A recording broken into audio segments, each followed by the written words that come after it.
Ya, rekan-rekan, terima kasih telah mendengarkan ya dan sampai kepada channel ini. Terima kasih ya ucapkan. Channel ini adalah bertujuan untuk melakukan review dan resume dari partisipasi aktif pada beberapa grup Facebook, baik mekanik alat berat ataupun grup-grup yang relevan dengan teknik alat berat. Tentunya kami ucapkan pada rekan-rekan yang selalu memberikan feedback positif dan relevan pada teman-teman yang membutuhkan jawaban perihal troubleshooting atau permasalahan yang ada di alat berat.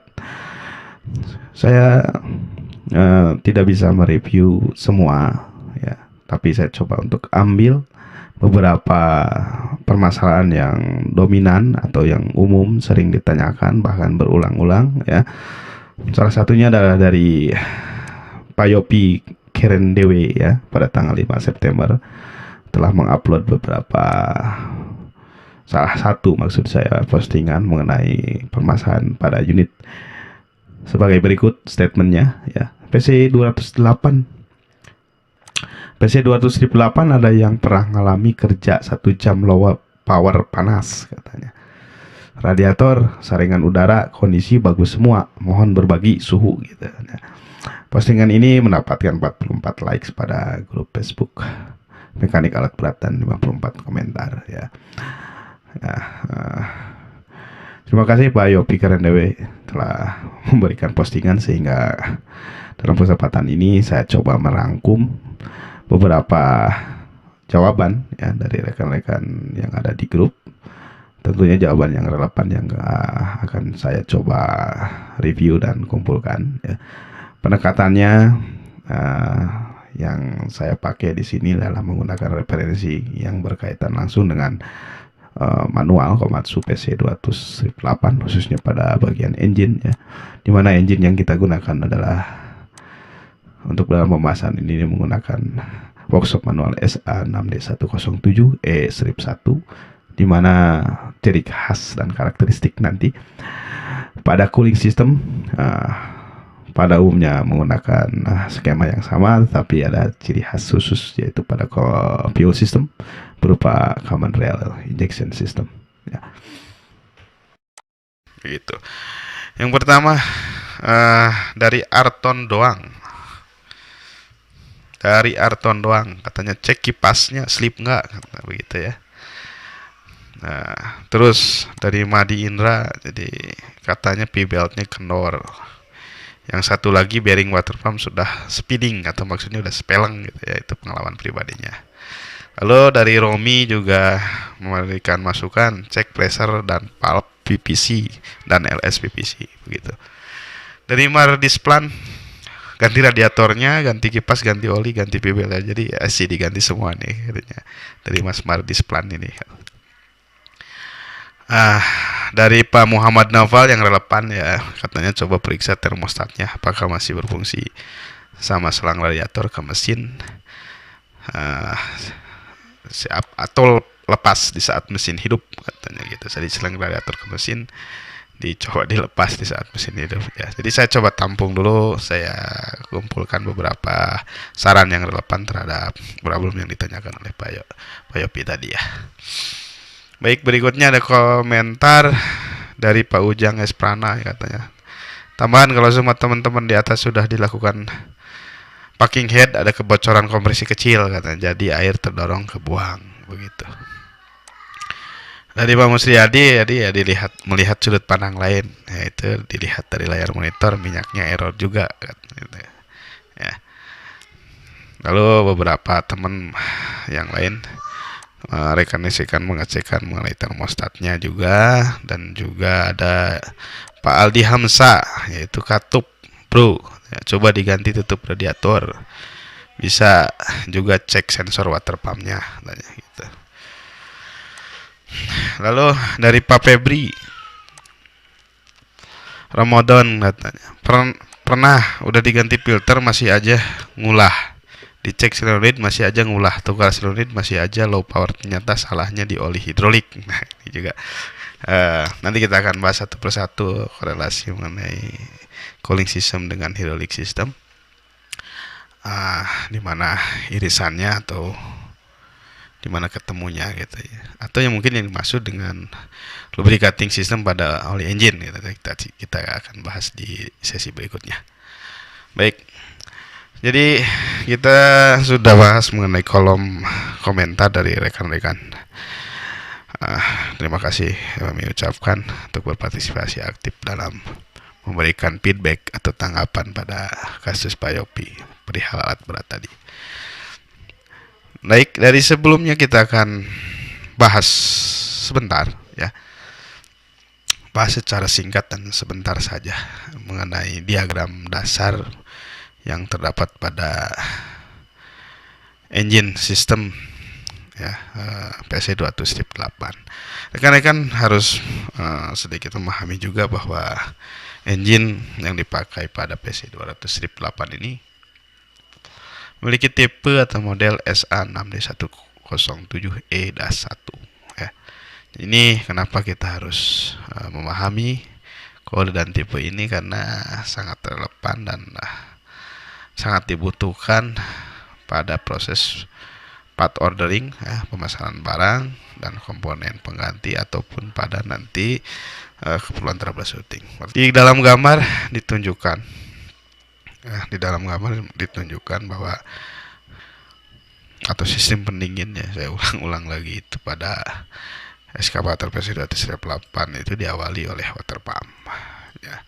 Bisa dilihat pada foto water pump, bentuk fisiknya adalah seperti di dalam gambar ya, dekat dengan ya kipas radiator, puli kipas radiator, dan juga pada engine oil filter ya. Dalam diagram juga dilihat terdapat juga skematik pada dari pompa radiator ya. Jadi fungsi nomor 1 ini yaitu water pump, fungsinya adalah untuk memberikan aliran pada engine ya, yang berasal daripada radiator tadi ya. Lalu aliran itu akan masuk melalui komponen yang diberi nama oil cooler.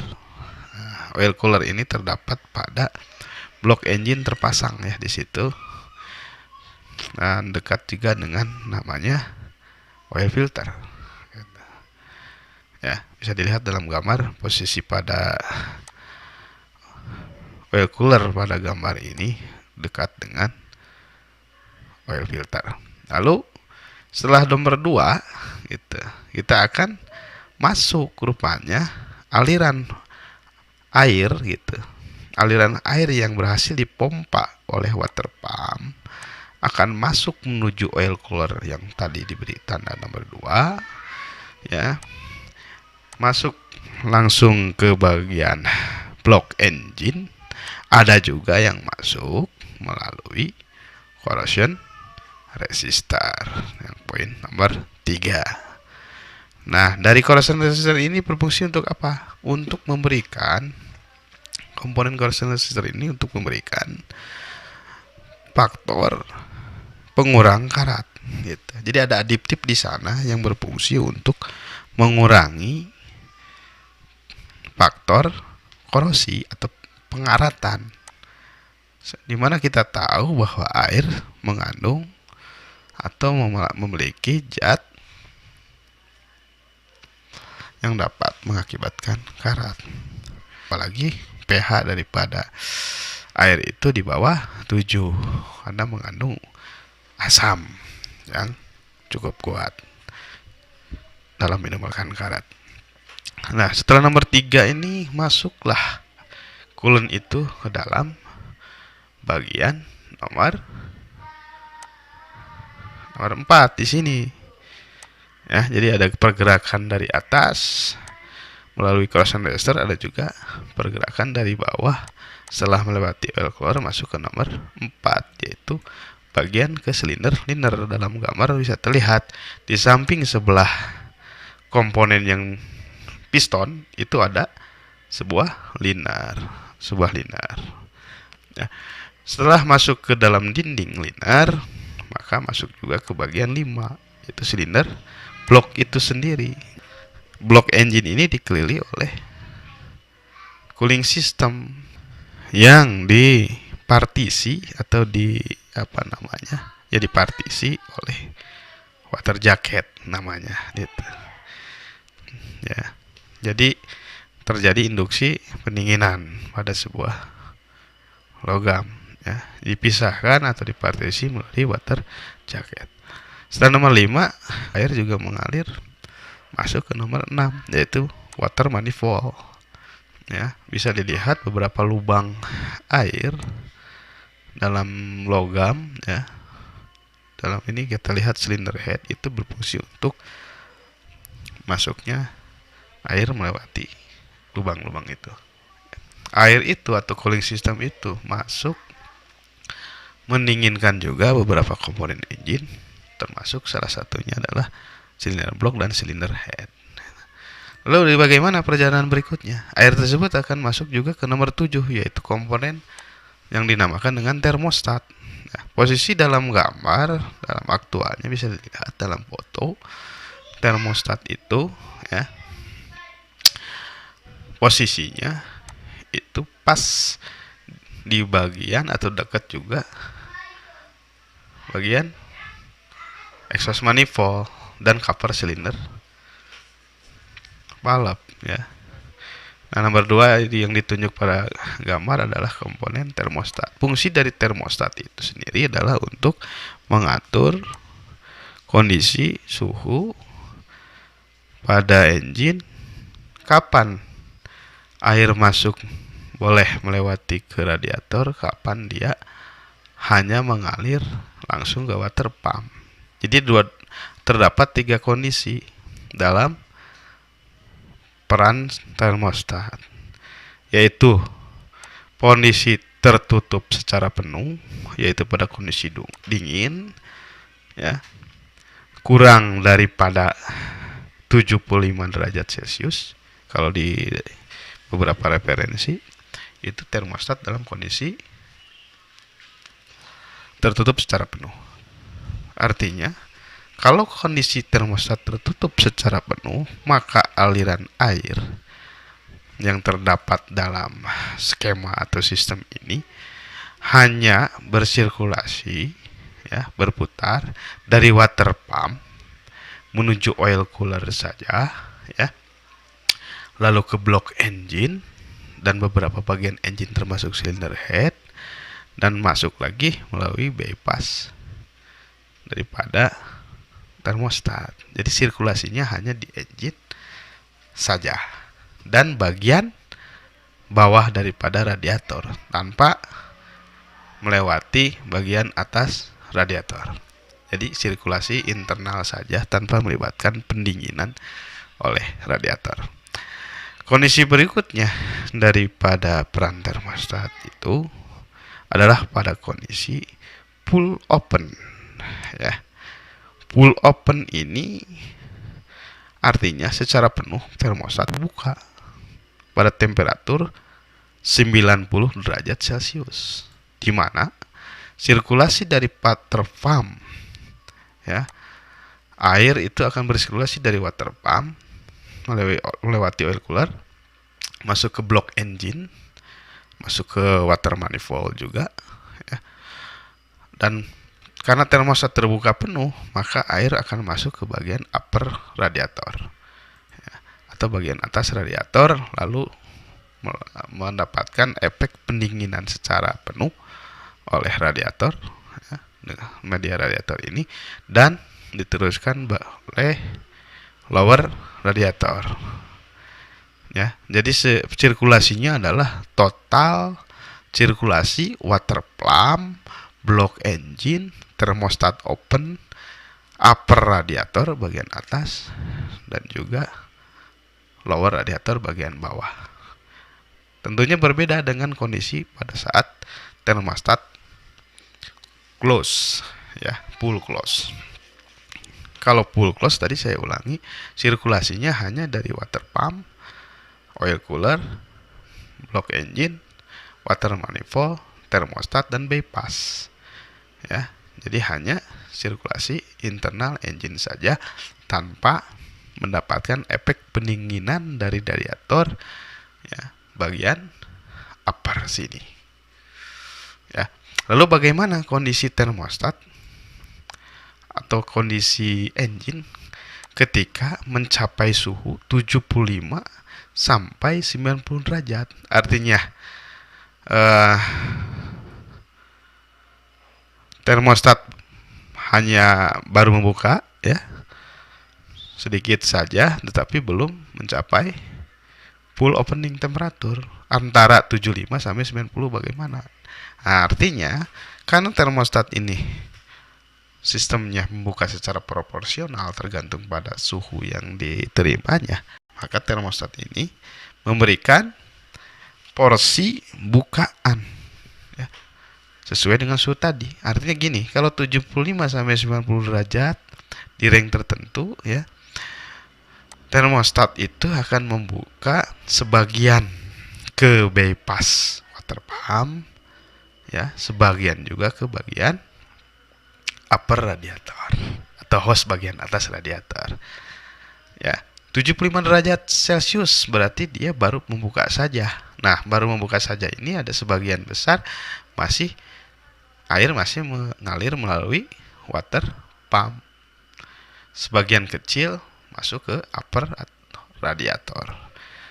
Nanti sampai ke full opening baru bagian bypass sini tertutup secara sempurna, tetapi bagian upper radiator terbuka secara sempurna sehingga sirkulasi menjadi total dari water pump, oil cooler, block engine, dan upper radiator. Lalu berikutnya bagian lower radiator. Begitu. Secara siklus, ya, secara siklus atau secara skema aliran air, pendekatannya sudah kita sampaikan. Kurang lebih mungkin ada beberapa istilah yang berbeda di produk yang lain, ya, tetapi secara esensi sama saja. Lalu berikutnya, apa relevansinya pada pertanyaan Pak Yopi gitu. Engine overheat itu banyak faktor. Kalau kita sudah baca mengenai sistem, ya, sirkulasi air pendingin pada gambar berikut ini, tentunya kita tidak akan terlalu melenceng jauh nanti pada troubleshootingnya. Contoh kecil, ya, banyak faktor ketika engine overheat. Engine overheat berarti engine memiliki temperatur berlebih, ya, bisa karena faktor kekurangan air, adanya kebocoran salah satunya pada sistem ini, baik dari pipingnya, hose-nya, radiatornya itu sendiri, tutup radiator yang tidak sesuai spesifikasi, ya, sehingga tekanan belum nyampe, tapi air sudah keluar ke reservoir. Water pump flow-nya sudah berkurang karena kebocoran dari pompa, atau sudu-sudu pompanya juga sudah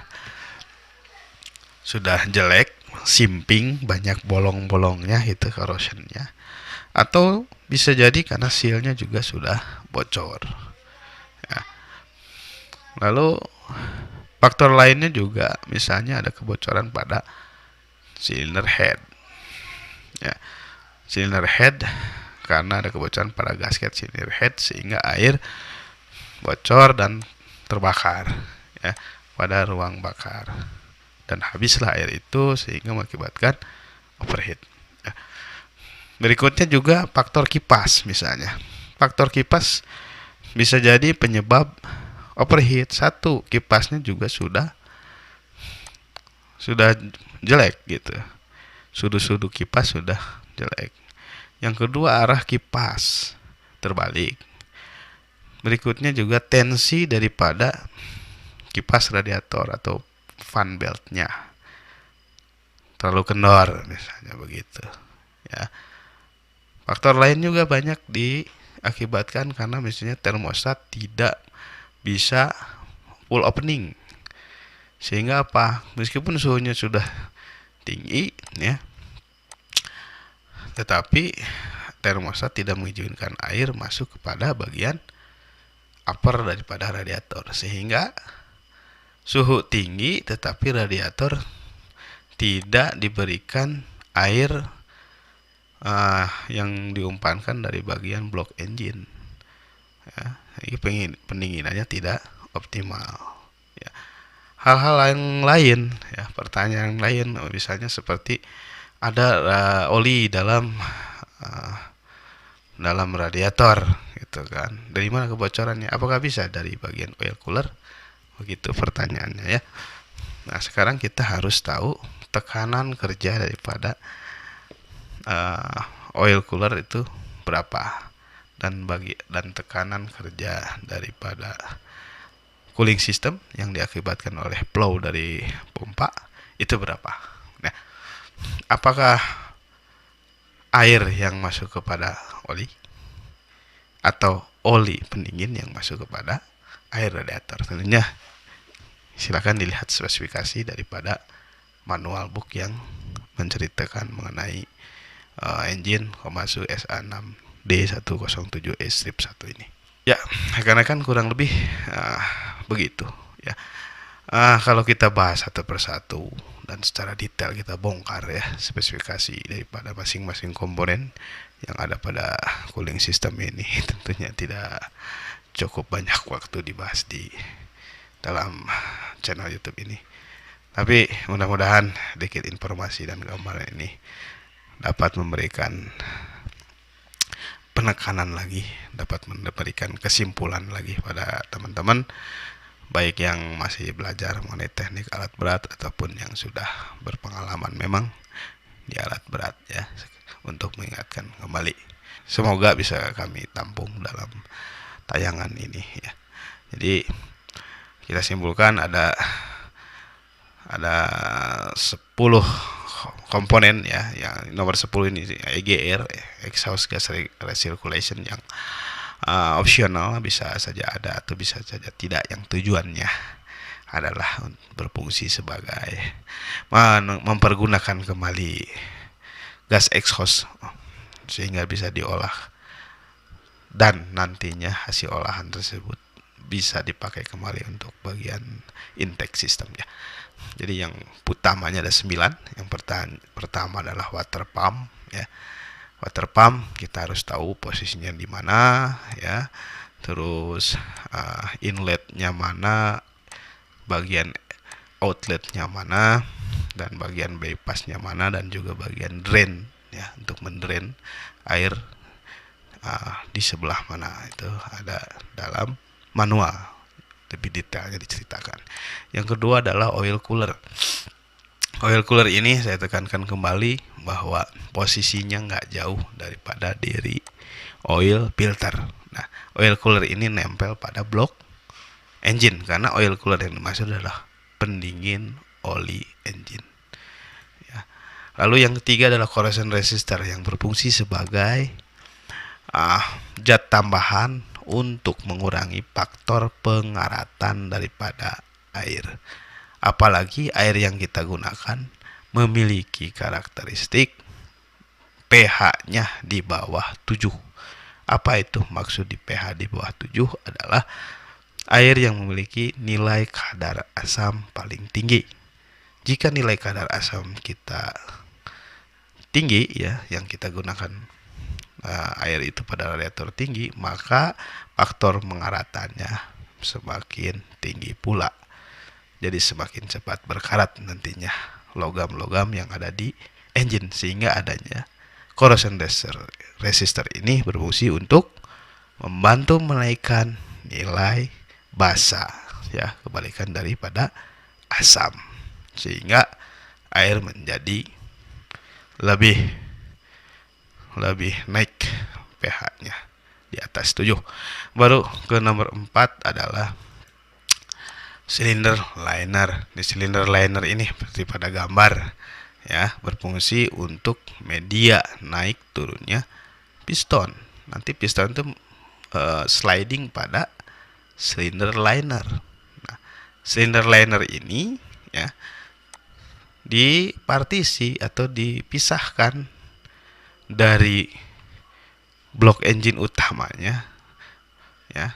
Jadi ada air di sekeliling pada silinder liner. Nah, air itu disimpan atau tersimpan pada water jacket, ya, pada dinding-dindingnya begitu, ya. Baru nomor 5 itu silinder block. Nah, betul, semua komponen yang ada pada engine, nah, baik itu crankshaft gitu ya, terus piston dan lain-lain ada pada silinder block. Nah, silinder block pun diberikan efek pendinginan melalui radiator sistem, ya, atau sistem pendinginan radiasi melalui udara, ya, yang didinginkan melalui air radiator, sehingga air yang ada dalam radiator menjadi lebih dingin. Nomor 6 masuk ke water manifold, ya, yang berfungsi sebagai pendingin nanti media bagian atas cylinder head. Yang ketujuh adalah thermostat yang sudah kita bicarakan sebelumnya, yang berfungsi untuk mengatur suhu engine sehingga berada pada temperatur kerjanya. Rekan-rekan, terima kasih banyak telah menyimak video ini. Dan jika dirasakan bagi Anda bermanfaat, kami minta support yang tidak besar, ya, tentunya dengan keikhlasan untuk memberikan subscribe dan notifikasi pada channel ini, sehingga developer dan tim kami tentunya bersemangat untuk membuat video-video berikutnya, ya. Akhir kata, segala kesalahan adalah milik saya sendiri, tapi segala kebenaran adalah tentunya milik Tuhan.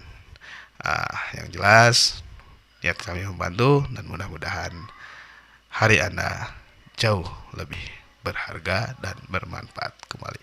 Terima kasih.